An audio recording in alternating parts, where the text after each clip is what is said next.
Everybody, welcome back to Court Kings. We finally have our podcast after about a pretty long sabbatical that we took, but it's all right. We're joined today by one of our new analysts, Mr. Steve Weiss. How you doing, Steve? Doing well, doing well. How are you? So today we're gonna start off with this hectic NBA trade deadline that kind of took us off for a tailspin. So I'm gonna kick it to Steve and let you guys know how we're gonna do this today. So we decided to focus on five major headlining trades that's been done over the past couple of days. We have the D'Angelo Russell trade for Wiggins.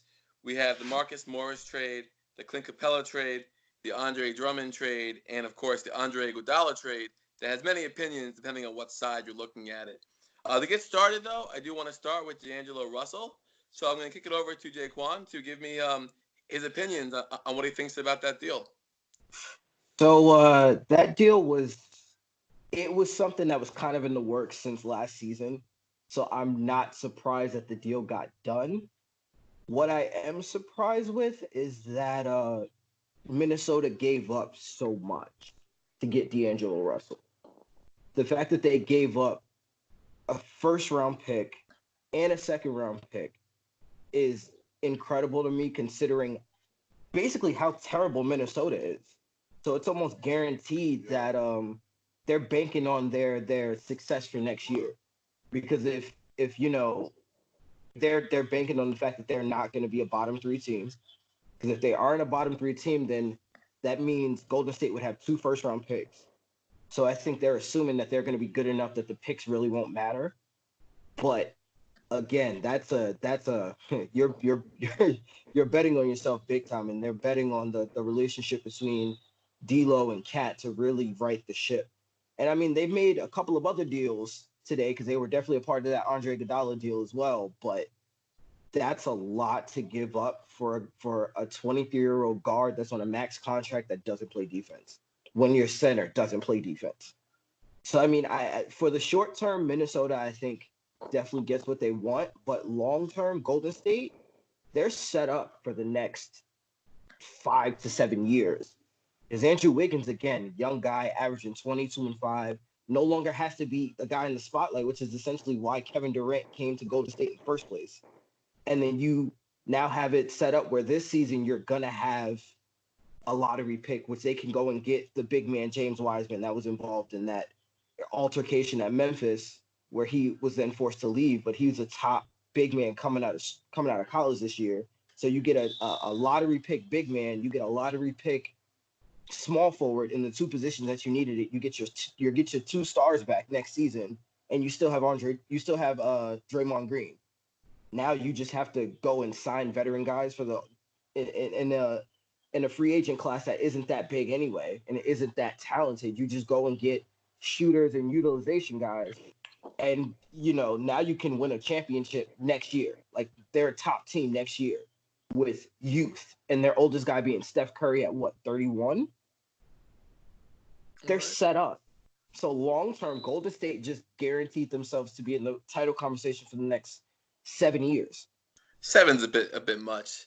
I say I three mean, to again, five realistically. Andrew Wiggins, again, 3 to 5, then that means Andrew Wiggins will be 26, 27. So you Right. can so again, Steph leaves, Clay may leave, but at this point now you have nothing but second round picks. You have a bunch of pieces to where you can Oh, for trade to sure. reload. Oh, they're So in it's great like, shape. yeah, that's why I said 7 because at least they'll be in contention for the next 7 years. They may not win a championship, but like Golden State set up. Oh yeah, for Minnesota sure. is too to a degree, but they're banking a lot on two guys who can't play defense. Exactly. I mean, my take on it, it's different. I actually think Golden State won it resoundingly. Now, I understand the relationship aspect of it, as we were, discussing offline.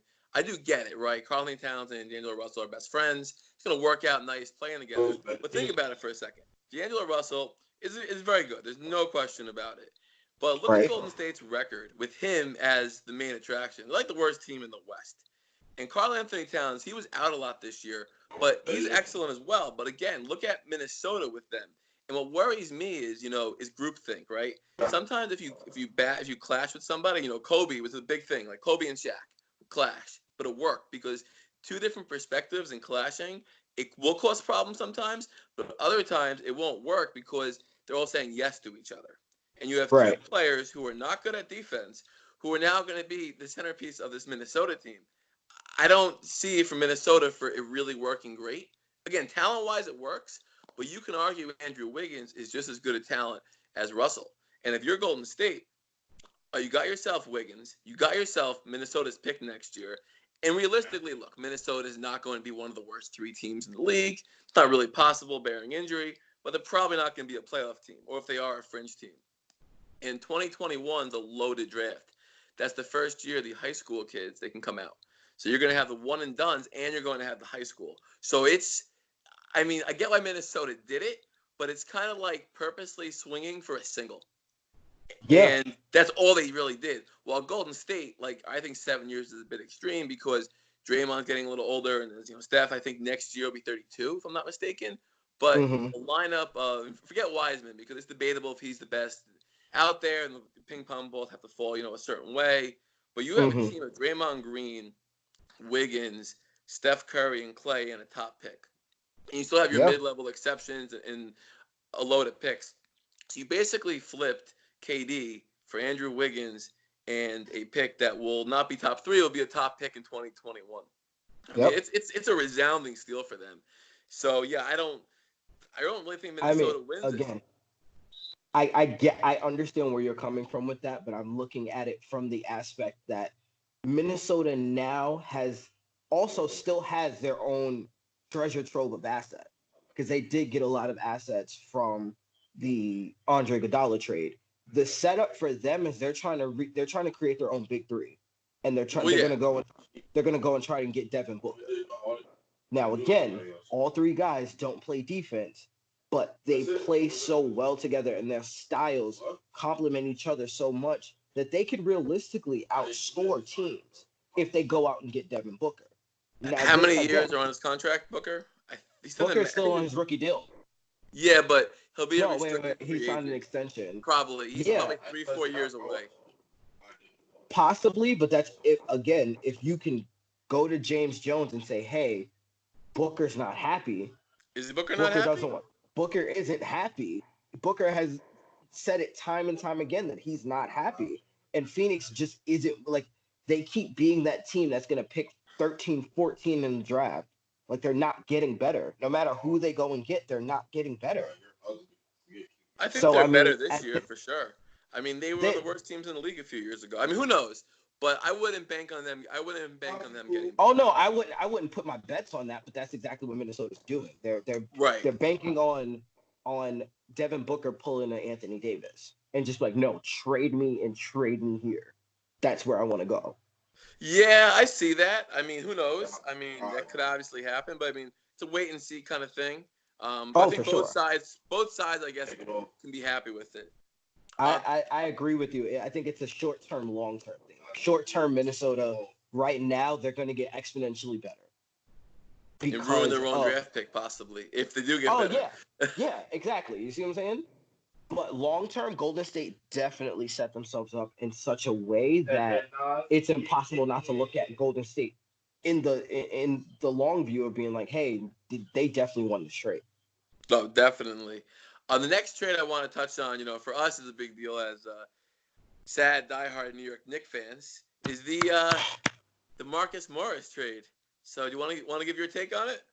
I love this trade. I love it because again, we get a young asset on an expiring contract, and now we have 2 first-round picks, and we get 7 first-round picks in the next 4 years. Unheard How of. can you Knicks be to a have that. set? How again? We just got a new front office. Scott Perry's not expected to come back next year. We have a top 3 pick.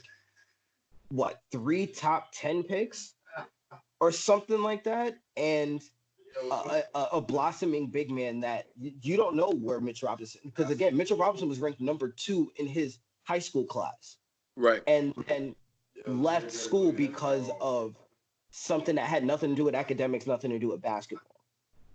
So again, he's a top 5 talent that we got in the second round. So essentially, we would have a starting lineup of top 5, top 10 talent if we just grow it the right way. Worst case scenario, we then have assets to go and get a Devin Booker, to go and get a Bradley Beal, to go and get a Donovan Mitchell if he doesn't win, to draft some of these up and coming, really talented guys. So, I mean, what is there to be upset about? And then again, we are now spending $4 million less because Mo Harkless's contract is $11 million compared to Marcus Morris's $15 million, and his bird rights that were $18 million. And Marcus Morris is turning 31. Right. How is this a bad thing? Oh yeah, Someone explain to me, how is this a bad thing? I'm with you. I mean, look, it's a great trade for the Knicks. First of all, I like Marcus Morris, but I think so many fans are getting unnecessarily attached to him. Let's look at it what it is. He made a move to bet on himself by reneging on the Spurs deal. And power to him, it looks like he made a smart bet. But he's putting up high usage numbers on a really bad team, having a career year, and he's 30 years old, and he's actually been injured a few times. I think he's a little injury prone. He's going to be in his 30s. He's a high end role player. And that's fine. He's a good basketball player. But come on, to giving the guy $20 million a year, let's go keep him and stuff. That's asinine. He's going to be in his 30s. Mellow light. He's not even a mellow light. I mean, he's a mellow light. It's hard to even say. He's good. I like him. But he's nothing to build around. And the fact they were able to take that, they got themselves a first-round pick for this year. It's a low pick, but it's great. And what also is interesting, they got Detroit's second-round pick next season. Now, if you guys remember when Carmelo was being traded, he had no trade clause. Really put Scott Perry in a bind. And he traded him to Oklahoma City for Enes Kanter, McDermott, and Chicago's 2018 second-round pick. Chicago was obviously slated to have a bad 2018, which they had. And who do you think that Chicago 2018 second-round pick became? Mitchell Robinson, exactly. Detroit's 2021 second-round pick has loads of value because Detroit is rebuilding now.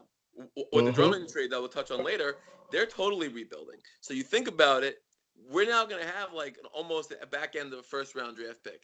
And once you get to around 25 in the draft and 25 40, it's all a crapshoot anyway. So that was a steal. Other piece that no one's talking about, and this probably means nothing, but they have the right to swap picks with the Clippers next year. Now, before you all laugh at me, because like I said, 99% it means nothing. What if there's an injury to the Clippers? Or what if the Knicks strike for a top player somehow and the Knicks are better than the Clippers next year? Highly, highly unlikely. I probably have the same chance of winning the lottery, but it's a luxury that's worth having. If you think about it, right? Yeah, it'll probably be nothing, but just imagine if something were to happen and you have the chance to swap the pick. Again, it's not worth much, but it's a smart throw-in. You have to look at it where, Paul George, as great as he is, a little injury prone. Right. Kawhi Leonard, injury prone. Those guys have not played together that much this year. Right. Who's to say that both those guys don't get hurt next year? Right. I hope not, but it could happen. Won't get yeah, that's what I'm saying. And then what do the Clippers have at that point? They don't have a lot. And a lot of their guys are going to probably be expired. And they're going to have just a lot of young guys. So, again, we don't know because, again, look at a team like Indiana. When they're the 5th seed, but they have a talent to be the 2nd or 3rd seed. Look at Golden State. Golden State went from oh, no, we're going to be fine to, oh, crap, we're going to pick in the lottery. You're exactly. You don't know. So the fact that we have the ability to swap is good. Another piece, we got from Washington was a point guard from the Ukraine. He was a second-round pick. He'll probably become nothing, but you never know. The more rights, the bottom line is it was a phenomenal trade because you got a few months out of Morris. You literally flipped him for a first-round pick. It's a steal. Now, what does irritate me, though, about the Knicks was a lot of these signings they made, the idea a lot of us fans has was, oh, they can trade him. Well, when you get Bobby Portis $16 million a year, he's untradeable. So even though they won't be there next year, it aggravates me that we have guys like Portis, Gibson, Ellington, even Bullock to a degree. Payton, I don't think so bad that we can't trade. That annoys me a little bit, but again, Payton's on a 1-year deal, so he won't be here come summertime. I'm hearing now that Bobby Portis, not Bobby Portis. Wayne Ellington's a buyout candidate. yes, he may be a buyout candidate, which again for me is fine because we have Reggie Bullock, which I think is a better version of him at this point anyway. Right. It's just a shame we couldn't trade one of those guys for a I pick. just feel like we couldn't clear. I'm annoyed that we couldn't clear up the point guard situation. But I'm happy they didn't trade DSJ. Trading DSJ would have been so stupid. You, think about it. The opposite of the Morris trade, right? The Knicks trade Morris, you trade someone at peak value. Why would you trade someone under contract for next year at an all-time low in value? You can always fetch a second-round pick for him. There's no reason to trade someone who's at his worst. It doesn't make sense. It's not good business. true, it's true, it's true. We can definitely trade him this summer. Or next season. Um, it's or easy. I don't know how long we have Well, on his next year, the contract. I option's think picked up. Him and the Frank are option until for next him year. and Frank have for next year. So I mean, again, we can trade DSJ if he's at his peak value and that's not who the team wants. Then we can trade both him and Frank at the trade deadline next year. And There's plenty if of those guys are options. playing well, yeah, like it gives again the thing I love about what the Knicks have done in the last couple of years is they've gotten out from all these, let's pay a savior mentality where we're gonna give a guy 4, 5, 6 years to try and save the franchise. And it's just like, no, we didn't get the guy we want, so we're gonna give them 1 to 2 year deals with options. So we always keep the flexibility. And that's how you're supposed to rebuild a team.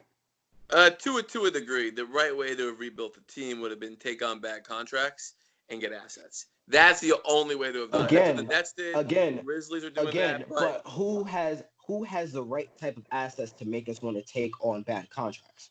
just draft picks. I would have taken Chandler Parsons' deal just to get picks. But I Again, mean, it is what it is. I mean, even with Chandler Parsons, how many picks were Atlanta really going to give up? Like, what kind of picks were they really going to give up?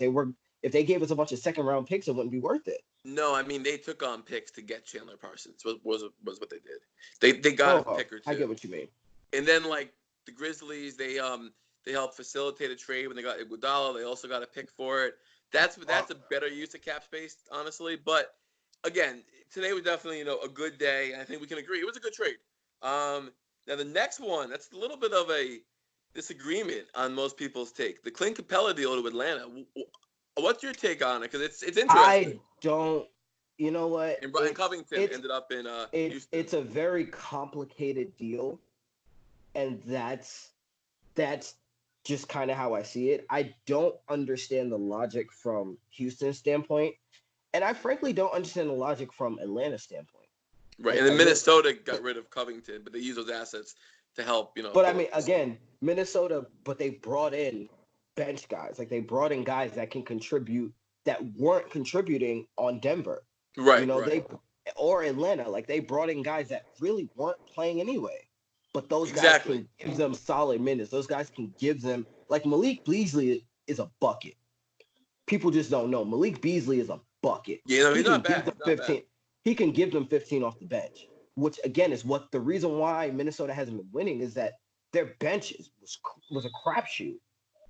They couldn't get any production from their bench. And then when their starters are struggling, when their two guys were struggling, they couldn't get any scoring from anywhere. Now they have Right. guys that can go out there and they can just go and get a bucket. So again, I think that added at least 10 to 12 more wins for Minnesota. That only puts them at 27, but it's something. Definitely. Now, Atlanta and Clint Capella, I don't understand because John Collins isn't a shooter. So you just really clogged up the paint and you took away lobs that could be there for John Collins. So I truly don't understand Atlanta's thinking from it because Clint Capella isn't a passer. He doesn't create from the post. He doesn't post up. He's a rim runner. You already have that kind of guy. It doesn't make any sense. And, they got Nene, but really what Nene is like 5 million years old. Like, I know. Like, he got traded for Antonio McDyess. That should Right tell when you he was how long drafted, I was ago. just gonna say, Yeah. Like, that should tell you how long he's been in the league. Like, he's kind of an afterthought at this point. So I mean, I think for Atlanta, getting a guy the quality of Clint Capella from a defensive standpoint is smart. I just don't know how he fits with Atlanta specifically. Right. Yeah. No, I'm 100% with you on that part of it. And then Houston, that's probably the bigger area that people can really argue about. What are your thoughts on Houston basically flipping Capella for Covington? I think Houston. I think this is what happens when you give Mike D'Antoni too much power, because now they've gotten ridiculous. Because now they've gotten to a point where, again, your center is 6'5", and you think this is a new NBA. It's like, no. When you have guys like Kristaps, as Charmin soft as he is, he's still 7'3", and you can't guard 7'3" with 6'5".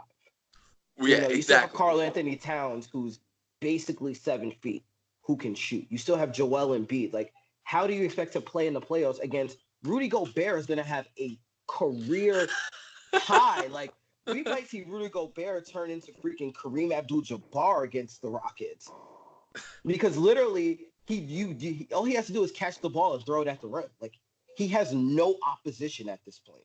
Imagine Anthony Davis. Like, Anthony Davis is going to have a 60-point game against the Rockets. Like, it's guaranteed. At this point, who's going to guard LeBron? Everyone there is 3 inches shorter than LeBron.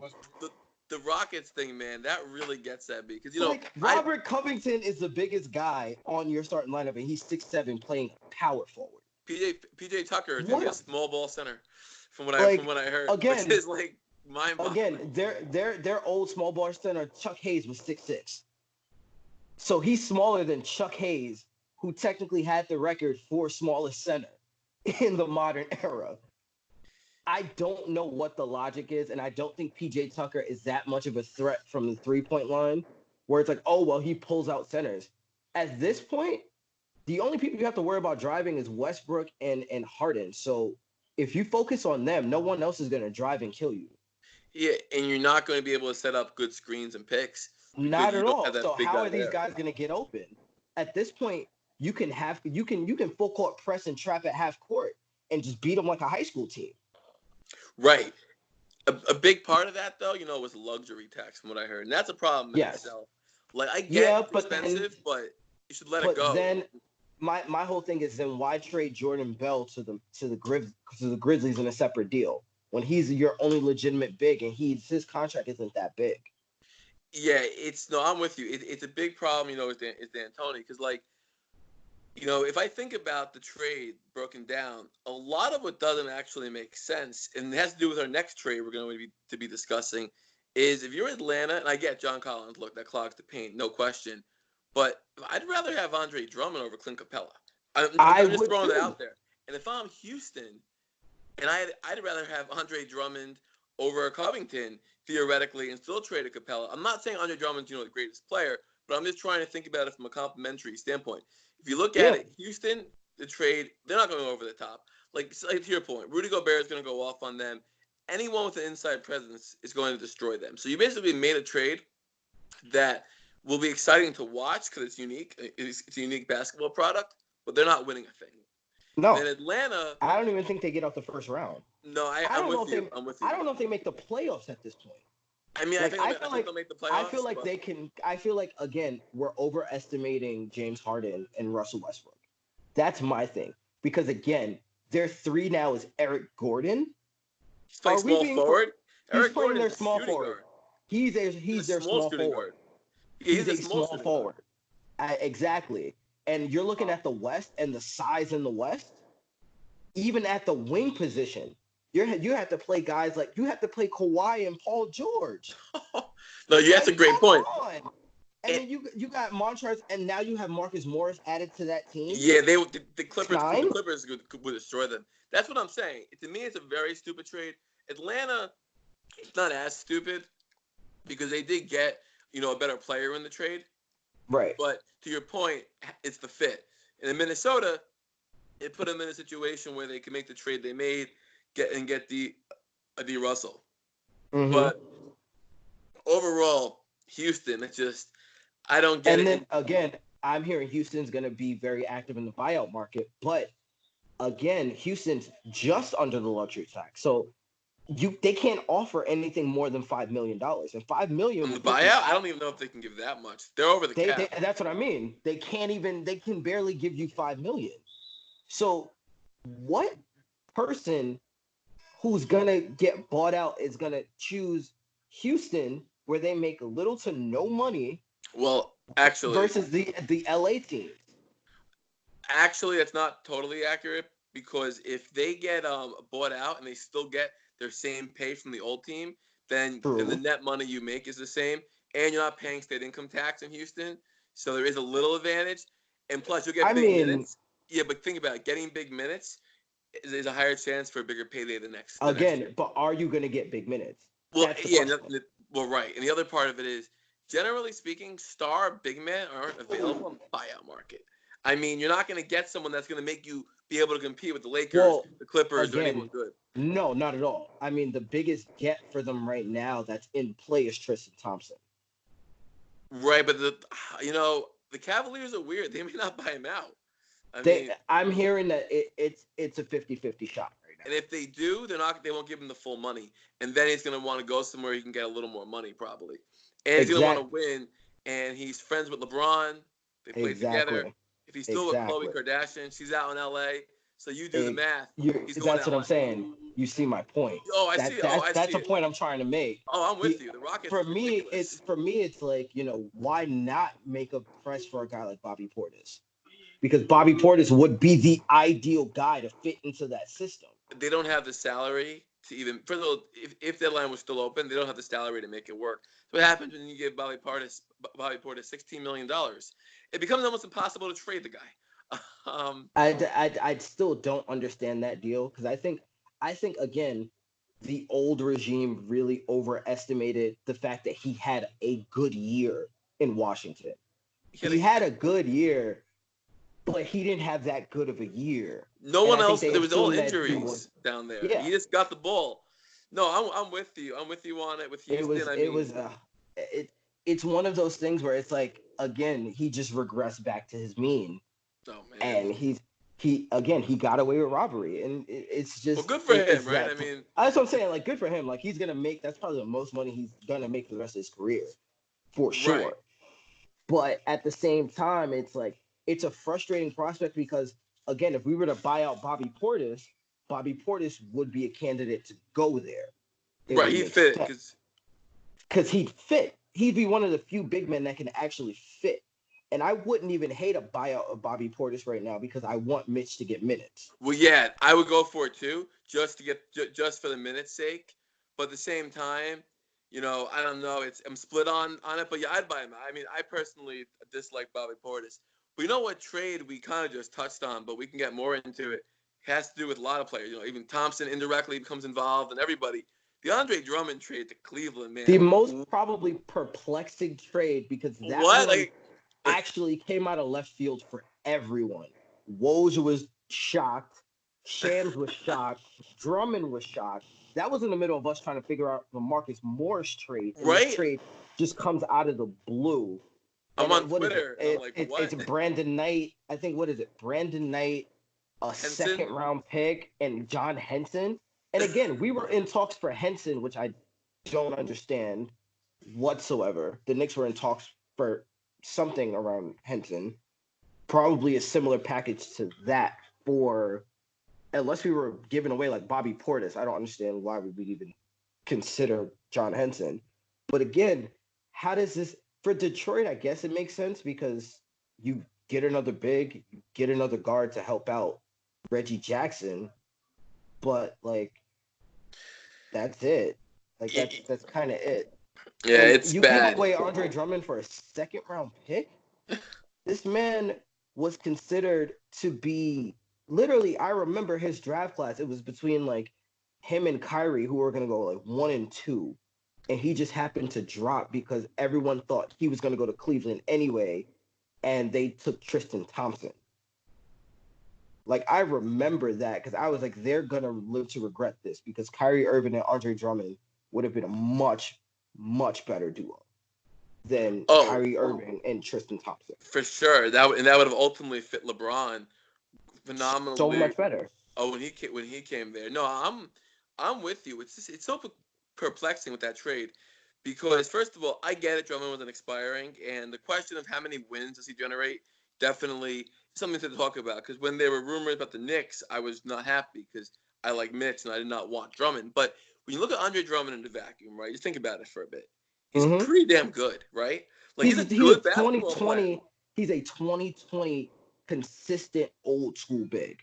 Right. Well, I mean, he Who's averages who's less who's than that, but he again. can do that. Yes. But I mean, he can give you 2020, possibly 30-30 with the right amount of touches.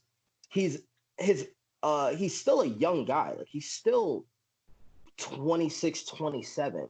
His free throw percentage has gotten better every year, Right. especially this year, has gotten way, way up. So it's like, again, is he going to test free agency? Obviously, yes. But to me, I kind of look at it where it's like, okay, the Cavs are pretty much a small forward away from, you know, kind of making some noise at the bottom of the East. Yeah, for them it's a good trade because even if they lose him, they really didn't give any that much up for him. It's worth the risk No, they to they, get him they in got out house. from under the contract, and they get But his bird rights.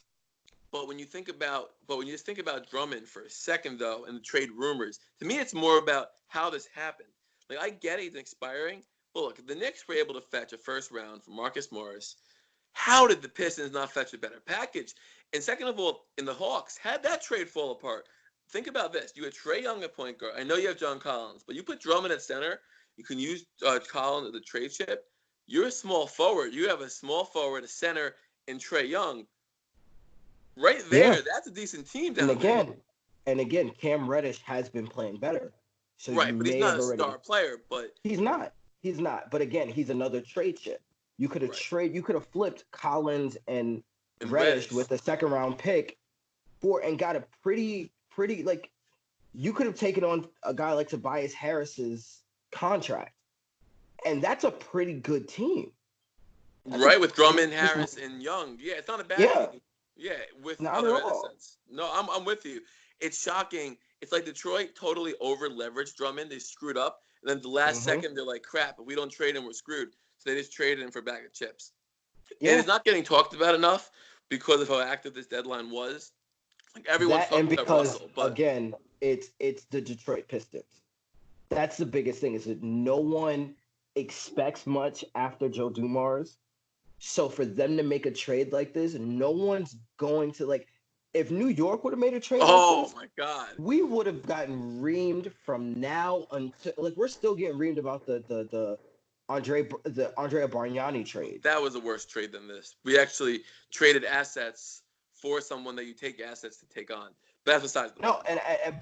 but what I'm saying is, look how long we've been getting reamed for that. Oh yeah, I mean 100%. The Drummond trade isn't quite as bad, but it's pretty It's terrible. really Like bad. You traded a really good it's player for nothing, literally for yeah, nothing. and Like and then again, it makes the free agent market that much more enticing because I've been to Cleveland. Once Drummond goes to Cleveland, he's gonna want out. He's gonna want to get out of there. yeah, I And then mean, again, you look at a situation where you look at a team like Dallas,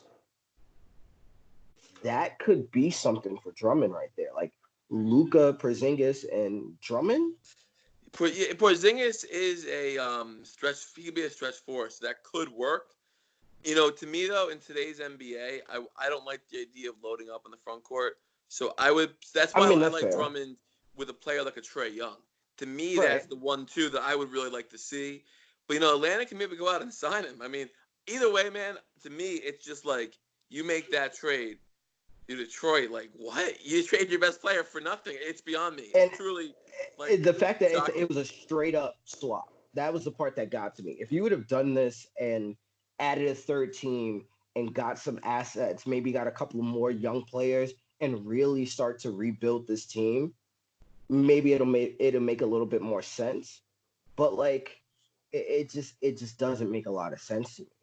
No, Especially exactly. because Drummond's in a it's not like Drummond's 32, No, his 33. next max He's like contract. 26.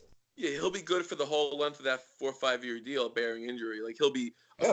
a really good player, star player. So to me, it was shocking, and it's funny because like you think about the next trade we want to touch on, the Andre Iguodala trade, and you just think about what was what Memphis fetched for him, and you can make an argument that Andre Drummond is more valuable than Andre Iguodala. They're about what I almost don't 10 years I apart, yeah. and Joy got nothing. So again, I don't know. You're right. No one really talks about it, but I'm curious what the Detroit talk radios or the diehard Piston fans, how they really feel, because I it's a just feel really like stupid trade. I feel like they've just kind of thrown their hands up and given up. Like I feel like that at this point, like they have to look to now. They really have to look to move Blake because there's no reason to have Blake Griffin in the building. No one's taking on that contract. He has 3 more years left. After this year, at least $30 million a year, and last year was his last gasp. He's injured. He's not the same type of player, and even if he's still good, somewhat good, that contract.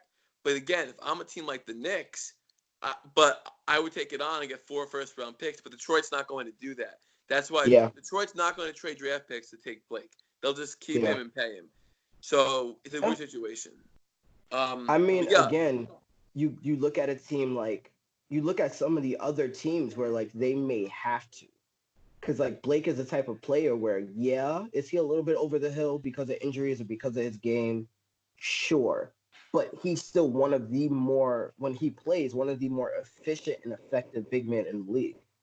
oh, for sure. Last year he was an all-star, one of the best players in the league. But it's It's just just a simple fact of like when he's hurt now. right.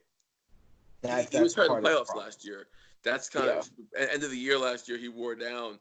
But you go to the next trade. Look at the Andre Iguodala one because I kind of have a unpopular view of it. From what I was reading on Twitter and then in the sports media, but it's a questionable trade when you think about it. So I mean, you have the Heat going for it, but I know you're for it. You seem to be pretty much in I favor of the Heat. I'm for it because I don't feel like anybody loses here. Like I just don't see anyone really losing here. Like it's you get Justice Winslow under contract. You get to develop him with your other young players, and essentially he can give you what Iggy gave you minus the 3-point shot, and you have him and Josh Jackson kind of duke it out. And if Winslow isn't ready, Memphis has already shown they're not afraid to throw a guy in the G League.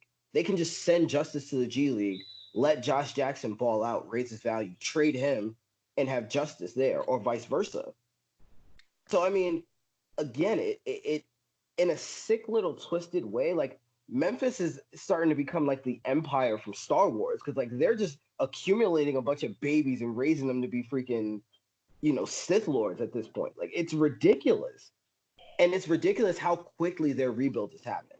Like once they traded Mike Conley, they cashed in on Mike Conley beautifully, drafted John Morant. Memphis as a team has been shocking. Again, they're the 8th seed right now. Right, They go right. and get another lottery pick for a guy that didn't even play. No, it's great for them actually. I mean, the Heat is where I'm not a fan of what the Heat did. As crazy as that sounds. I mean, you're going for it now. You're going for it on Butler's timeline. I get that, but think about it. Iguodala's in his mid to late 30s. I think it's 35, 36, I believe. Maybe I think 36. I could be mistaken, but he's mid to late 30s for sure. You're kind of trading. To me, you're giving a young asset like Winslow, who's a good player, for a very much of a win now move. Here's my thing, because I think the perspective is skewed. That's why you think it's a bad thing. I don't look at it for Andre Iguodala specifically because again, he's on a team-friendly contract. They got Jay Crowder out of this deal. Right, that was definitely They a got Jay Crowder, Solomon Hill, who's again in that system can play well. But Jay Crowder is essentially what Andre Iguodala was when he was in Denver. Well, he's not quite as good, but he can be what Andre Iguodala was to Golden State. Because again, everywhere Jay Crowder goes, he wins and they win big, and you see the increase. And him and Jimmy Butler, as players, they match well. You look at the bench, like the depth in Miami, they're just gonna hit you in waves. So I mean, they may win. They have a shot to come out the East, just because they can wear you down physically. So I think right. Jay Crowder is the big piece in this trade, not Andre Iguodala. No, Crowder is definitely. I would agree. You could look at it like that. You know what finds it to be kind of funny? So I don't know if you remember that Knick game with the Knick Grizzlies, and then I forget the guy. Yeah, was it Jay Crowder? Yeah, it was Jay Crowder. He took that 3-point shot that he wasn't supposed to take. It was a couple of games ago. Right, and then Peyton pushed him, and then Marcus Morris, said he had female tendencies and that whole thing. Well, at the time, they were both on two teams who, really weren't going anywhere. It could be a chance for Morris and Crowder to play in the finals Wouldn't that Yeah, be kind of funny if that you would think be about it? that would actually it'll be the biggest irony on the face of the planet. And it's just like again, now both guys are kind of set up where now they're playing for something. Because again, no matter how good Memphis does, Memphis wasn't beating either one of the LA teams. Or Like, anyone else in the West, really, honestly. They would have I been an mean, I eighth think seed, again, if they could have gotten to a fifth seed and played a fourth seed, maybe, but they weren't getting to a fifth seed. That's my no, point. not at all, not at all. They Because maybe again, not even keeping the eighth seed, honestly. well, again, the way I look at it is the fifth seed right now is the Rockets. I expect the Rockets to have a big drop off. The Oklahoma City Thunder are the seventh seed. They're And, not that bad, man. they're not bad, but I don't know how long they can sustain this. If Like, Chris how Paul stays long healthy, can they sustain if this? Chris Paul stays healthy, they could. When is Chris Paul ever healthy in the playoffs? They're not going to go anywhere in the playoffs. But if he stays healthy But that's long what I enough, mean. right? When is Chris Paul ever healthy in the playoffs? To actually every time you need Chris Paul to be healthy and to be good, he gets hurt. Right. Right? Yeah. Gallinari, injury prone. Like the guys that they would need to really make a playoff push are injury prone. So I don't expect I feel like those guys can fall off. I think the 60 was what, Denver? Denver is good, but again, Denver is sometimes they're the best team in the West, and sometimes you're wondering how they're in the playoffs. Right. That's the thing. So it's like that clears up three spots where it's like Memphis, if they were to continue to play consistently, they could reach that 5 seed. Like it's not out of the realm of possibility.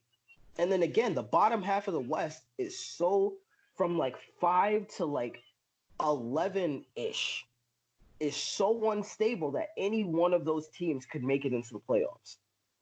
So it's definitely one of those situations where it's like, you know, the Memphis team could really make some noise.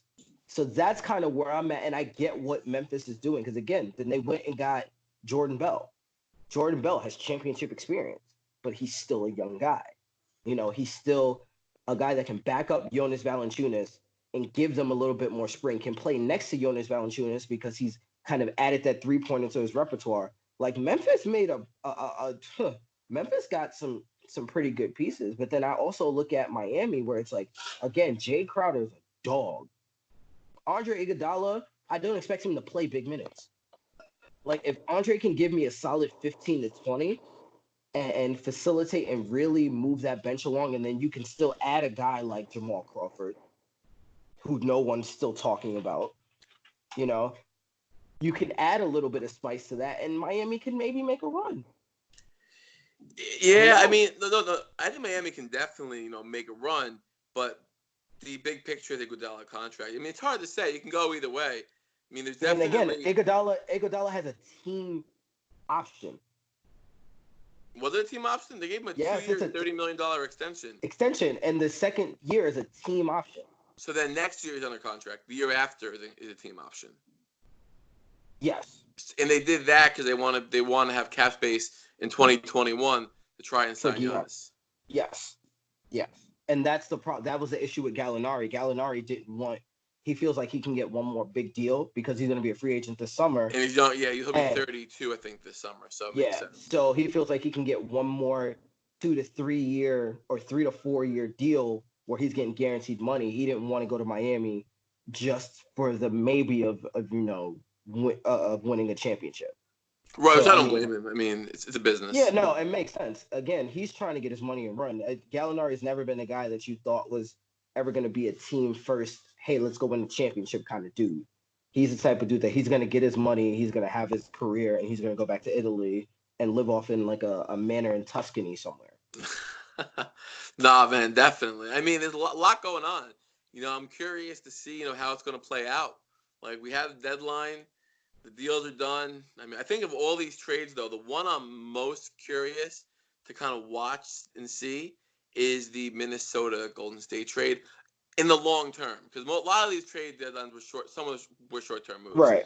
I'm really curious 3 years from now if we look at how this played out.